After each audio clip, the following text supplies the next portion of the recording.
নমস্কার, কেমন আছেন সবাই? আশা করি সবাই ভীষণ ভালো আছেন। আর আজকে হলো সানডে, আমি এসেছি আমার জায়ের বাড়িতে বেড়াতে।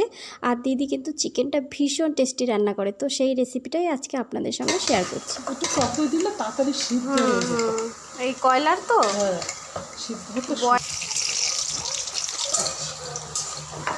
আর দিদি কিন্তু সব শিলনোড়াতে সুন্দর করে মশলা বেটে তারপরে রান্না করে। আর দেখুন মশলাগুলো সব বেটে রেখে দিয়েছে। এবার একে একে মশলাগুলো ভেজে নেবে।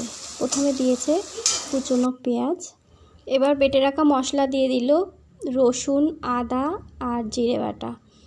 এবার মশলাটাকে খুব ভালোভাবে কিন্তু কষিয়ে নেবে।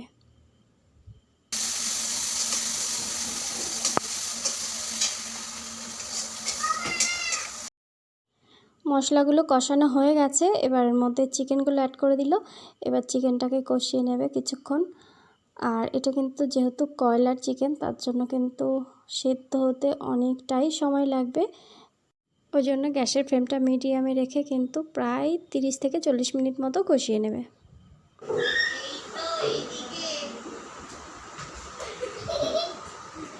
এই কেড়ে চিল্লাচ্ছে। হ্যালো গাইস, জিতে গেছি। দেখুন প্রায় 20 মিনিট মতো কিন্তু কষানো হয়ে গেছে। এবার আর একটুখানি কষিয়ে নিয়ে ঢাকা চাপা দিয়ে রেখে দেবে কিছুক্ষণ। আর এই যে দেখুন ঢাকনা খোলার পরে ঠিক এরকম দেখতে লাগছে চিকেনটা। আর তেল কিন্তু ছেড়ে দিয়েছে, চিকেন থেকে তেল বেরিয়েছে প্রচুর পরিমাণে। আর এবার এর মধ্যে জল দিয়ে দিয়েছে। আর যে ভেজে রেখেছিল আলুগুলো সেগুলোও দিয়ে দিয়েছে দিদি। তো যেমন ঝোল রাখার দরকার তেমন রেখে এবার কিন্তু আবারও ঢাকা চাপা দিয়ে সেদ্ধ করতে বসে দেবে।